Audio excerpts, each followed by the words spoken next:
Shalom à toutes et à tous. Nous allons parler aujourd'hui, Be'ezrat Hashem, de Parashat Ki Tetzeh, à propos donc du nid d'oiseau, la mitzvah, le commandement du nid d'oiseau, mais son rapport avec le Messie. Sans plus tarder, nous allons rapporter donc le texte lui-même de la Parashat, donc Ki Tetzeh, dont nous sommes dans le livre du Deutéronome, dans Devarim. Si tu rencontres en chemin un nid d'oiseau sur tout arbre ou à terre avec des oisillons ou des œufs, et que la mère soit posée sur les oisillons ou sur les œufs, tu ne prendras pas la mère avec les petits. Tu ne prends pas la mère, atikahaem alabani, tu ne prendras pas la mère avec les petits. Envoie la mère, envoie-la, et les petits, tu pourras les prendre. Ainsi tu seras heureux et tu prolongeras tes jours.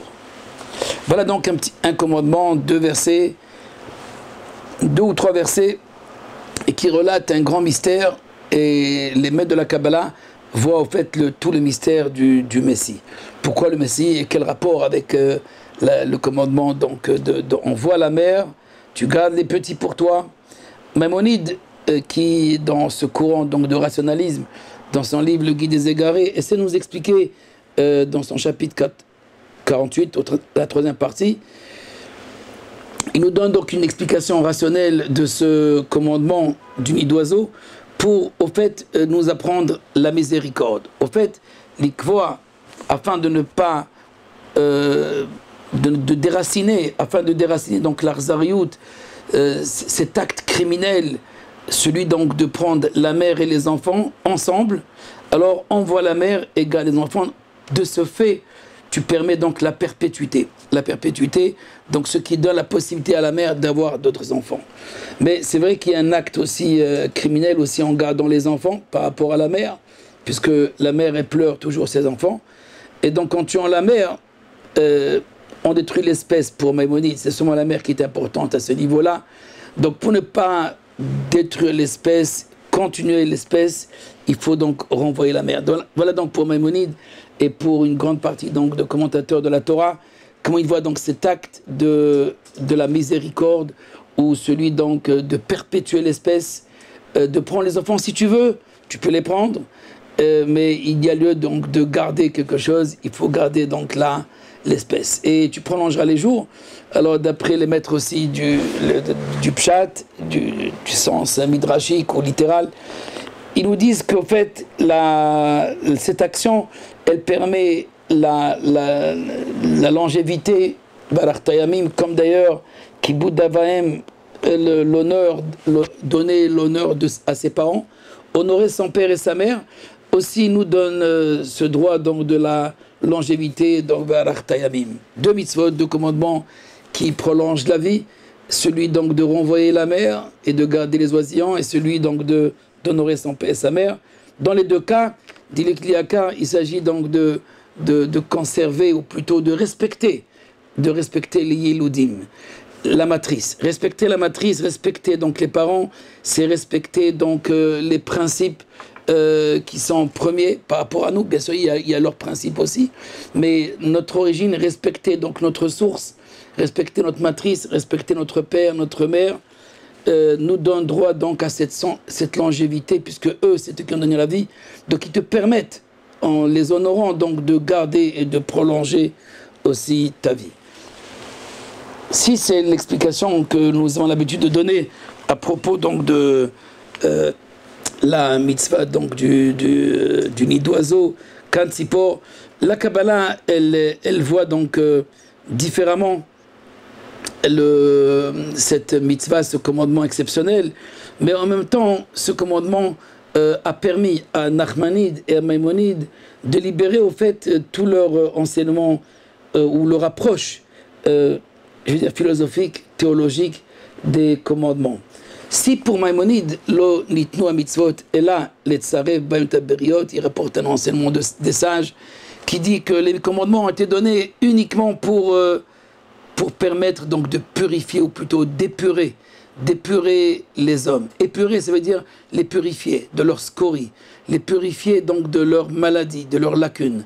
Les commandements sont là uniquement pour arranger l'homme, Donc toutes les mitzvot, ils ont donc ils ont un rôle donc de purifier, d'épurer, d'arranger cette pièce exceptionnelle, cette œuvre divine qui s'appelle l'homme, qui est incomplet, et grâce au commandement, donc il se complète. C'est l'approche exotérique de la Torah, des mitzvot, vue par Maïmonide et bien sûr par beaucoup de maîtres comme lui. Maïmonide lui-même, qui était mystique, reconnaît cet autre aspect, mais il ne le révèle pas, que nous allons expliquer tout de suite. C'est Nachmanide. C'est Nachmanide qui, lui, va répliquer à cet enseignement et dire que les commandements divins ne sont pas là seulement pour arranger l'homme, mais c'est pour arranger la nature. La nature humaine, la nature, je dirais, même génératrice du monde. Donc la matrice même, les principes, de réparer les principes premiers, de réparer tout, de réparer cette volonté donc de la création.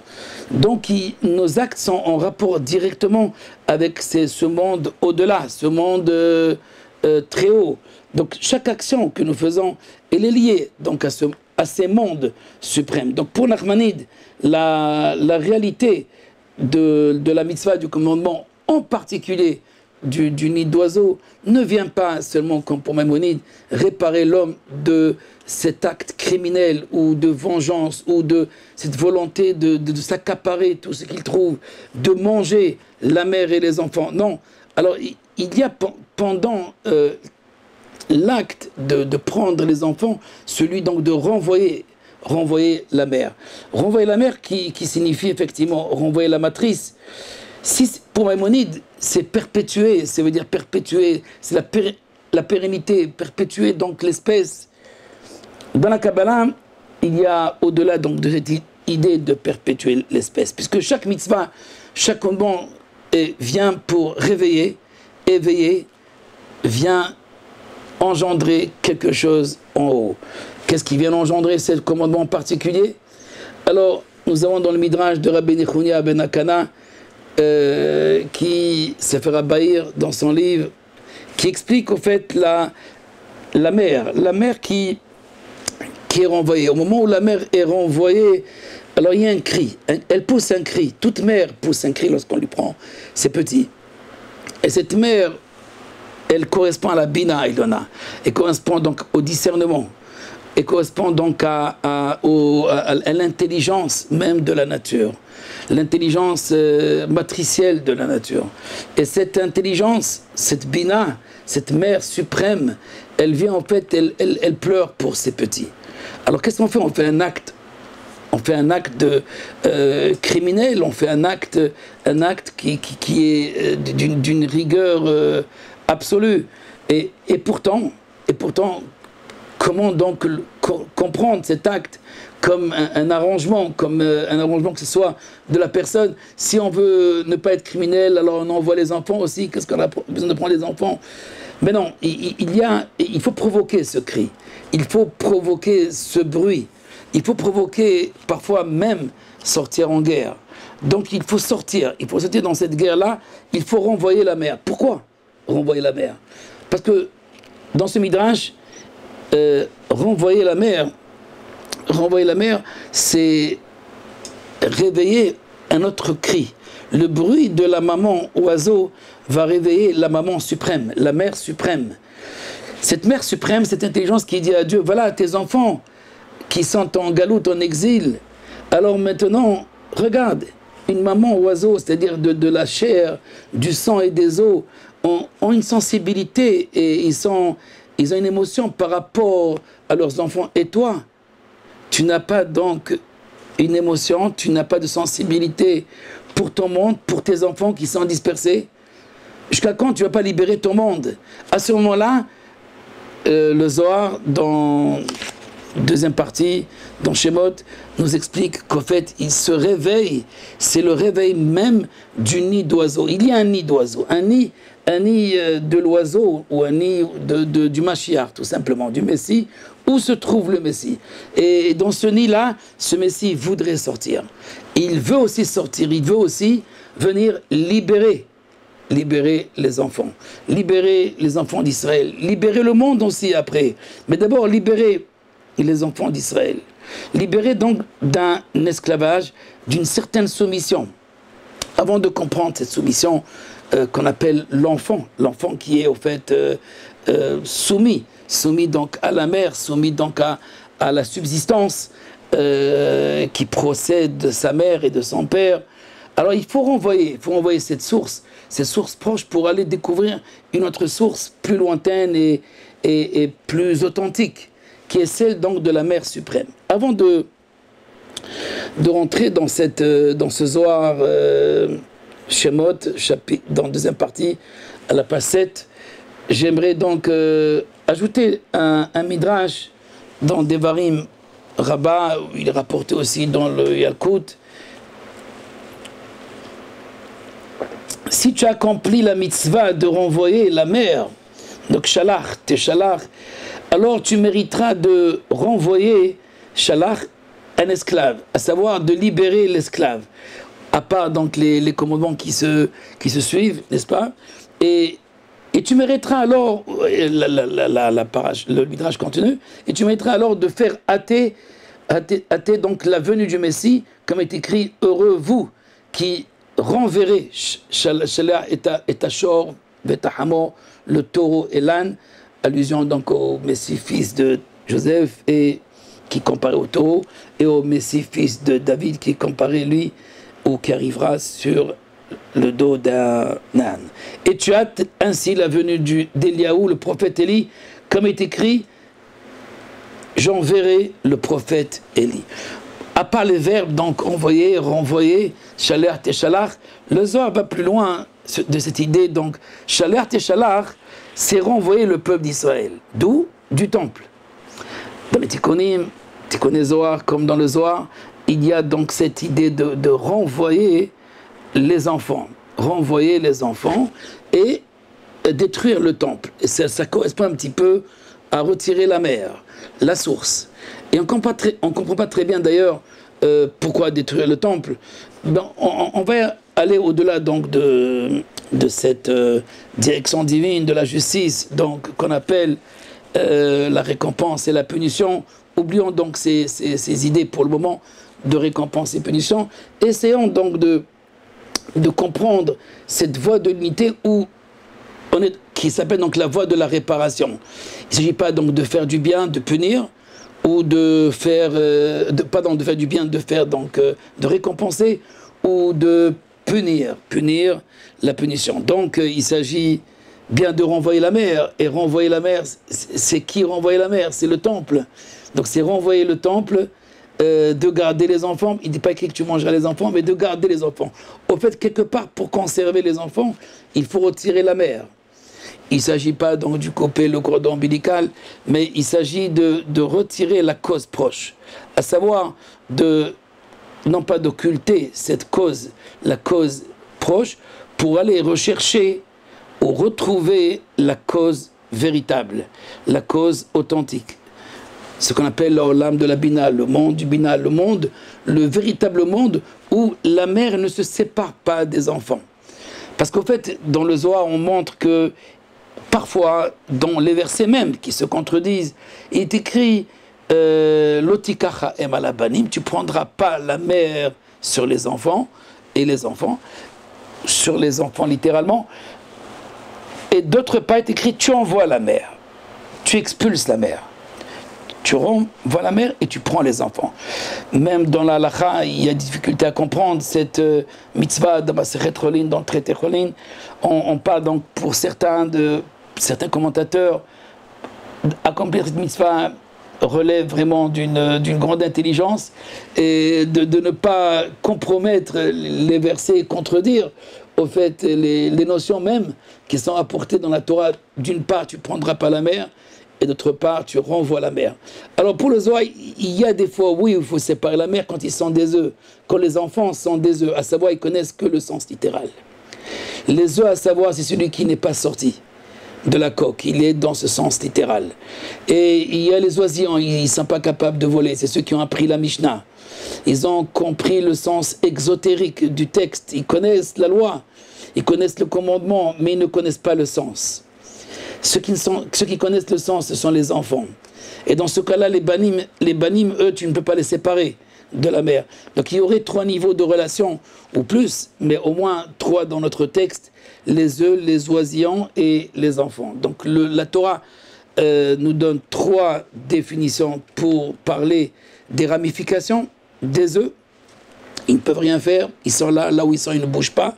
Donc ils sont immobiles, c'est le sens donc littéral du texte. C'est Baalei Mikra, comme dit le Zohar, ceux qui connaissent la Torah, et d'autres. Les seconds, il s'agit donc de la Mishnah, ceux qui connaissent quand même l'interprétation, la casuistique, ils connaissent donc la loi. Mais ils ne sont pas capables de voler, d'aller plus loin et d'être au-dessus de l'entendement premier. Alors cela, oui, il faut séparer la mère des enfants, il faut séparer la mère des oisillons, de ses œufs et de ses oisillons. Mais par contre, quand ils sont aiment à la banim, la mère elle est avec les enfants, donc il y a cette relation d'intimité du haut vers le bas et du bas vers le haut. Et du bas vers le haut, c'est pas seulement du haut vers le bas, parce que la majorité de l'humanité, elle a cette relation avec le divin, mais c'est du haut vers le bas. Le bas en général, mais elle ne connaît pas ou ne veut pas connaître et occulte souvent justement cette intelligence suprême, cette Ima Ilaha, cette Bina, cette mère. Et voilà, donc il y a lieu de rencontrer, d'aller à la recherche de cette matrice. Et parfois donc il faut séparer. Souvent il faut séparer. C'est cette séparation qui va permettre une prise de conscience de notre pérennité. D'où vient notre pérennité, d'où vient notre vie. Mais si notre vie elle est uniquement liée qu'à la cause proche, alors dans ce cas-là on est comme ces oisillons, on est comme ces œufs. Et il y a bien sûr au-delà donc des œufs et au-delà donc de la mer, il y a cette dimension incommensurable qui s'appelle la Bina. Il a cette intelligence suprême. Je vais lire une partie donc dans le Zohar pour ajouter donc cet accent qu'on n'a pas parlé complètement, celui donc du Messie. C'est Rabbi Shimon Zakaf Yadoy Bacha Ve'amar Voy Mandis Damen Bau Yoma Bau Zimna. Malheur donc à la génération qui se trouvera en cette époque. C'est l'époque de qui? L'époque du Messie. Et heureux donc heureuse la génération qui se trouvera à cette époque. Donc malheur et heureux. Ce paradoxe, on le retrouve aussi dans le nid d'oiseau. Il y a parfois où on ne prend pas la mère et parfois où on sépare la mère des enfants. Le Zohar continue.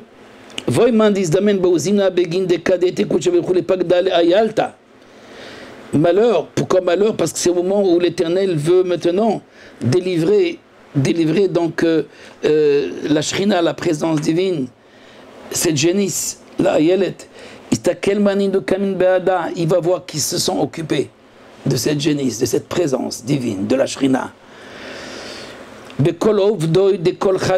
de voir nos actions, à savoir à quoi sont-ils reliés. Est-ce que à cette présence universelle, ou bien non, ils sont liés qu'à ton ego, qu'à ta vie, et c'est tout. Et donc dans ce cas-là, c'est là au fait ce qui fait la différence de ceux qui vivront donc la souffrance de l'époque messianique et de ceux qui vivront donc le bonheur de l'époque messianique. Zaka mandis damin vishtaka beuzina banawit kaim bezau bemenuta izakela uneura de hedvata de malka. Heureux celui qui se trouve dans cette génération parce qu'il se trouve dans la foi.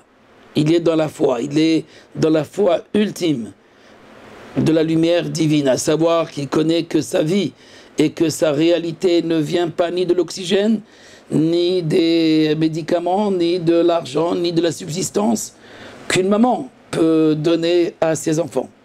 Maman inférieure. À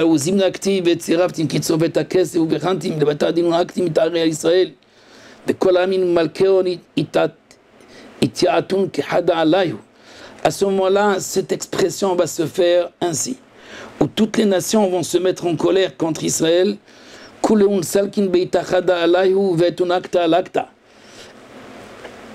de suite, le Zohar passe donc à une catastrophe où toutes les nations vont faire des décrets contre Israël puisqu'ils voient qu'au fait Israël se trouve dans une phase ou une place où eux, ils ont une certaine protection, alors que les autres ne méritent pas cette protection.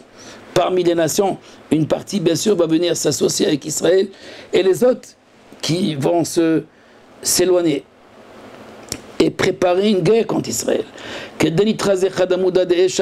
ce moment-là où se prépare à cette guerre, il y a une colonne de feu qui s'élèvera pendant 40 jours. Et du monde entier, on la verra, cette colonne de feu. Et toutes les nations verront donc cette colonne de feu.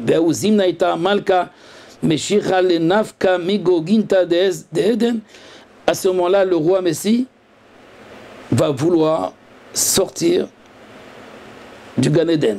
Son âme, du lieu qui s'appelle le nid d'oiseau.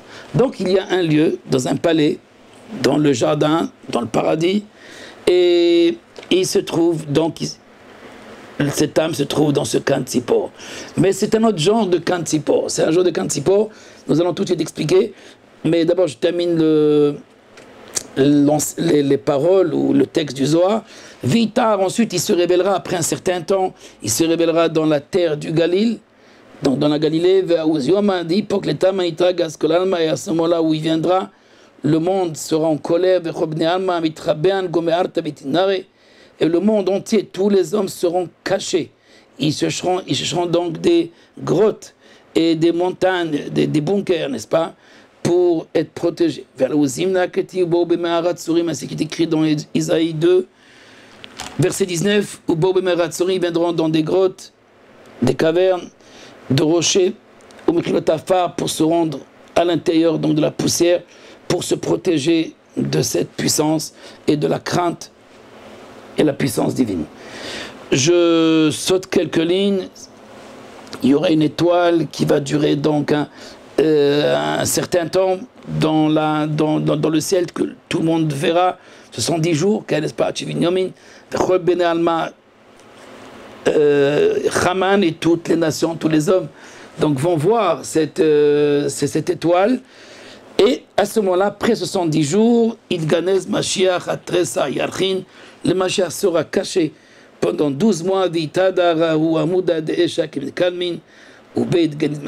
Et donc la colonne, cette colonne va commencer à disparaître, cette colonne de feu, et le Mashiach aussi va cesser aussi d'être caché. Après 12 mois, on ramènera donc le Messie, ou on élèvera le Messie sur cette même colonne qui rentre à l'intérieur du firmament, et c'est de là-bas où il recevra sa puissance, veitra de malchuta, c'est-à-dire le couronnement, la couronne donc du Messie. J'arrête là le texte. On peut continuer, je vous renvoie pour ceux qui ont le texte en français. J'ai lu en hébreu, mais il existe donc sa traduction. C'est dans la deuxième partie du Zohar, Shemot.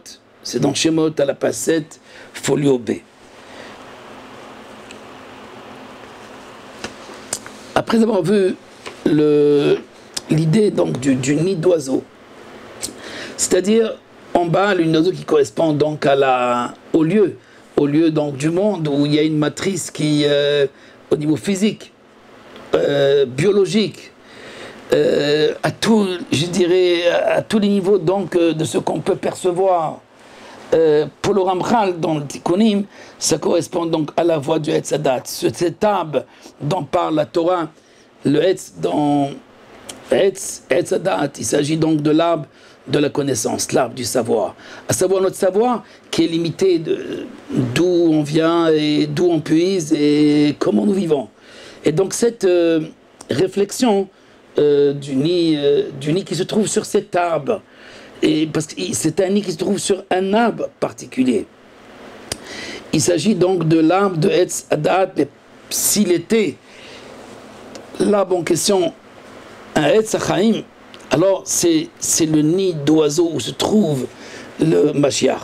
Alors il y a un nid où la mer n'est pas séparée. La mer veut dire l'intelligence, la matrice, le moteur.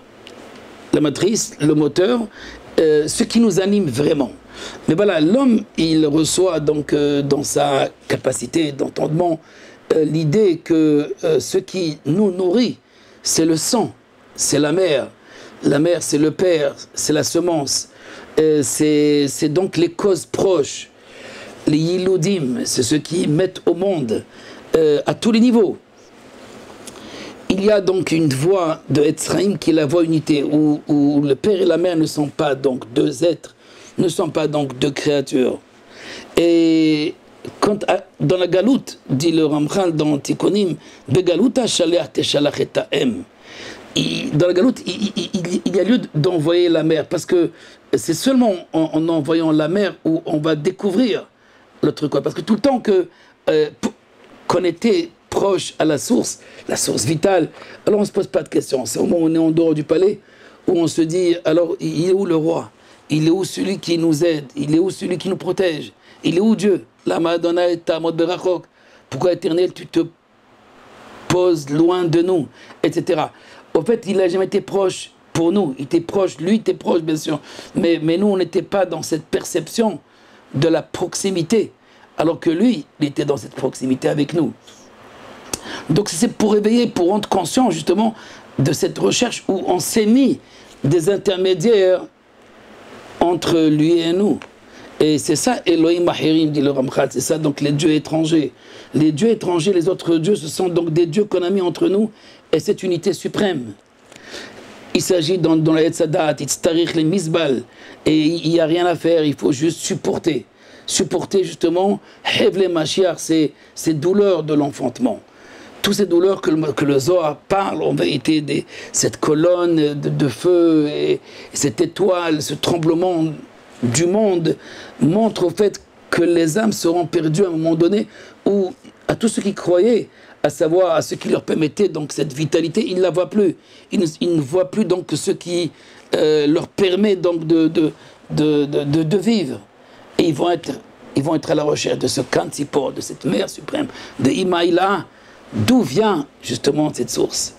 D'où vient donc la véritable source de vie?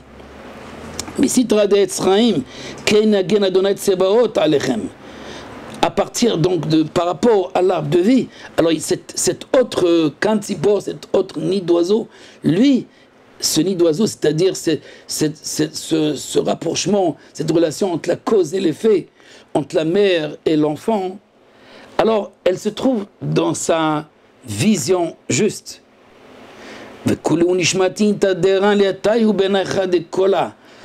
que les âmes à ce moment-là, elles retournent, elles s'associent à la source, à la véritable source, à la source originelle, à la source primordiale. Tout le temps qu'ils ne sont pas dans cette source primordiale, à savoir dans la source qui est juste un intermédiaire, alors il faut renvoyer cette mère. Il faut envoyer cette mère qui, elle, croit que l'enfant lui appartient, un peu comme Chava et Caïn, et son premier fils, la première mère, maman et le premier fils. Alors Kaniti, c'est à moi, c'est mon fils, c'est mon acquisition, c'est mon kinyan. Alors c'est vrai, dans ce cas-là, si l'enfant il vit, il continue à vivre justement que cette relation de la mère, de la mère nature, et il ne retourne pas, et il n'arrive pas à cette voie de Etzraïm qui est la vraie nature du monde, la véritable origine du monde qui se trouve dans un autre arbre qui est le Etzraïm.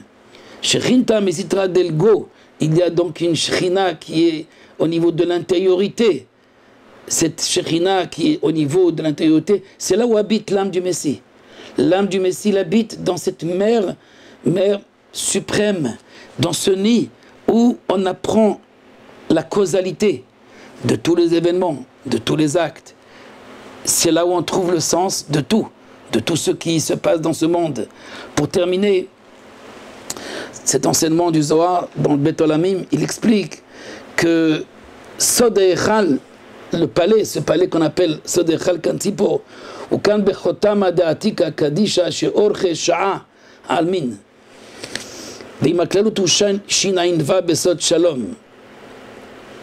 Le Zohar nous explique en vérité ce lieu qu'on appelle le Kantzipor, correspond au souffle des narines, c'est-à-dire au souffle divin. Le premier souffle qui était avant la création. Le souffle unificateur, Ruach HaPen ou Meshiach Adonai. Ce Ruach HaPen ou ce souffle qui vient des narines, qui s'appelle Orche de Ape, c'est la longueur donc de ce nez suprême où vient le souffle, bien sûr c'est une manière symbolique qui correspond au monde de 376 lumières. Comme Tzipor d'ailleurs, Tzipor qui veut dire, qui correspond à la valeur numérique de 376 Shin Ain Vav, et qui correspond à Shalom, la paix ou l'harmonie.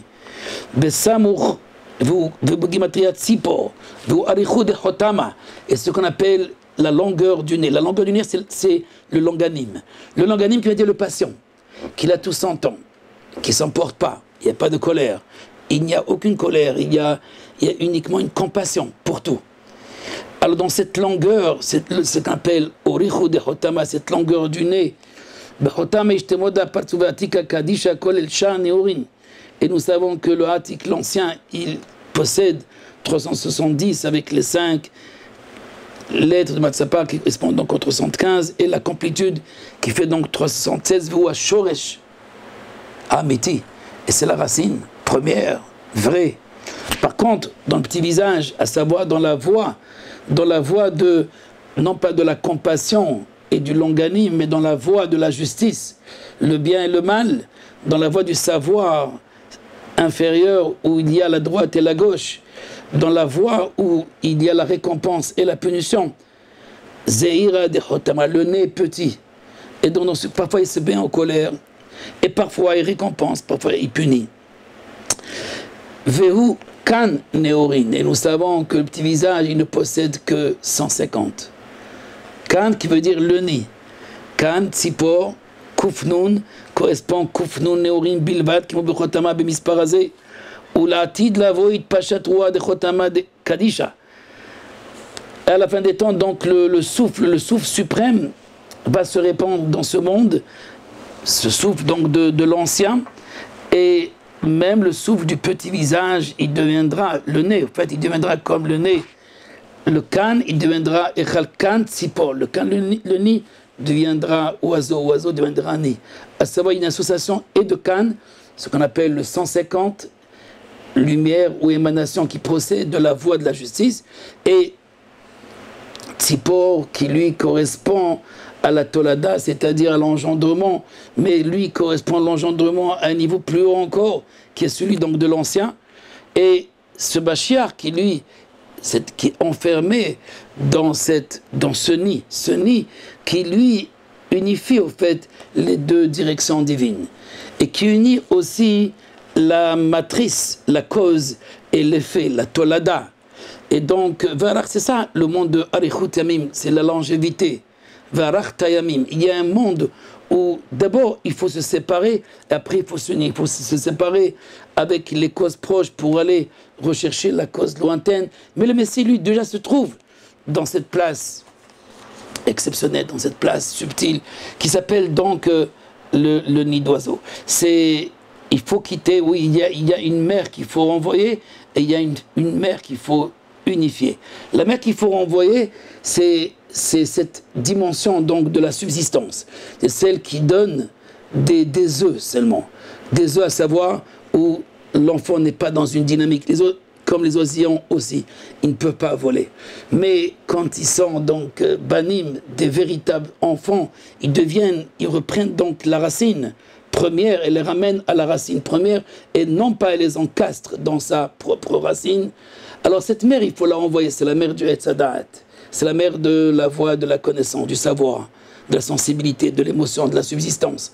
Mais il y a donc une autre mère, une autre maman, qui elle se trouve dans le Etzachaim, qui est la cause principielle. Dans cette cause principielle, alors on peut comprendre en vérité la fonction même du Messie. Quel rapport entre la mitzvah, ce commandement d'envoyer la maman et de garder les enfants.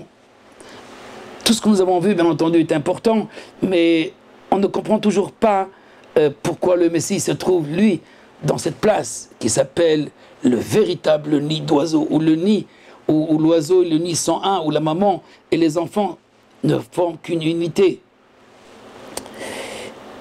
Dès la naissance, il y a une séparation. Dès qu'il y a la séparation, il y a le serpent.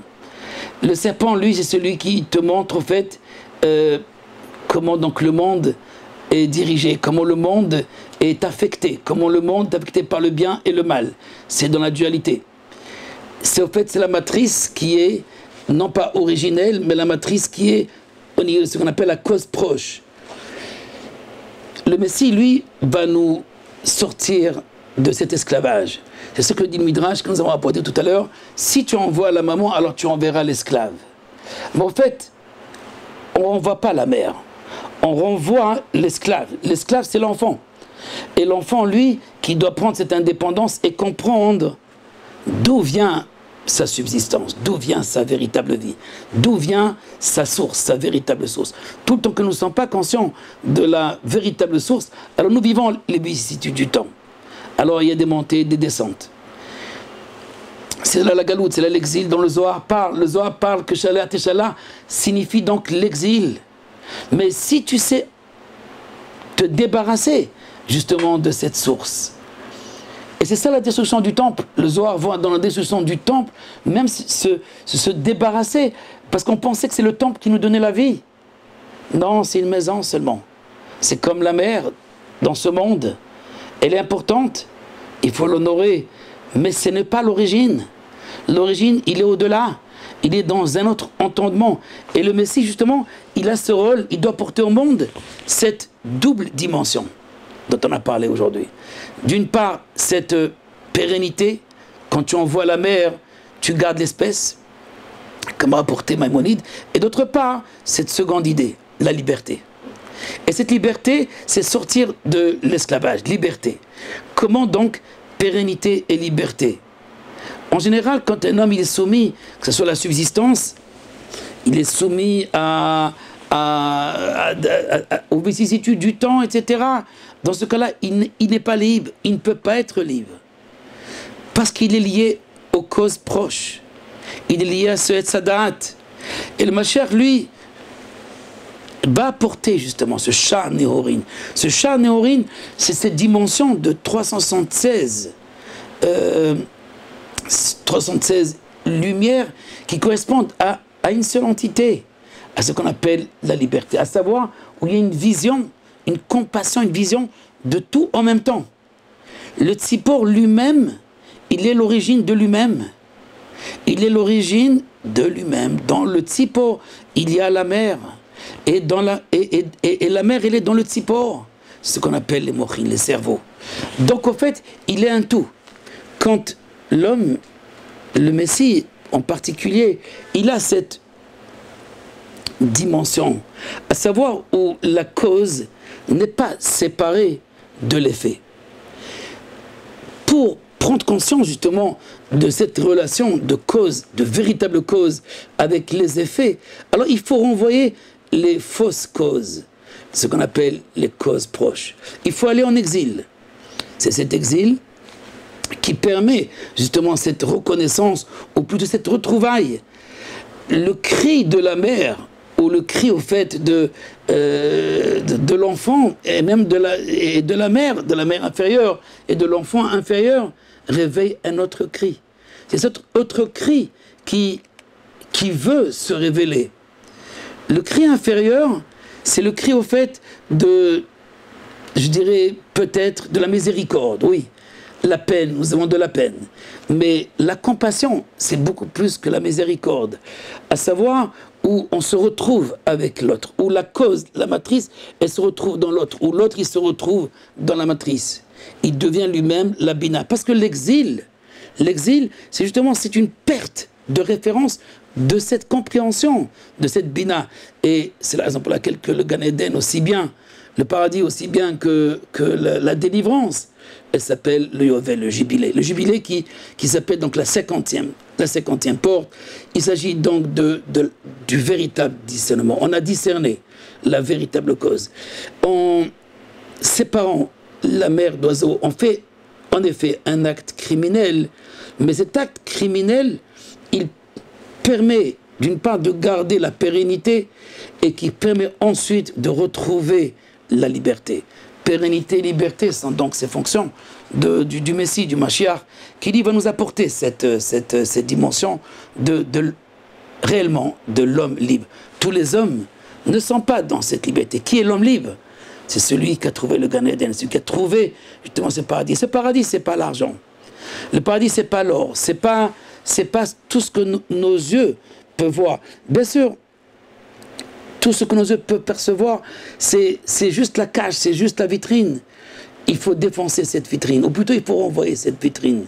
En renvoyant cette vitrine, alors on va aller au-delà de la vitrine. En cassant cette vitrine, en cassant ce temple, on va découvrir le véritable temple. On va découvrir le véritable nid d'oiseau qui est donc le palais du Messie. Baruch Adonai Leolam, Amen, Amen, merci. Et je vous dis donc à la prochaine.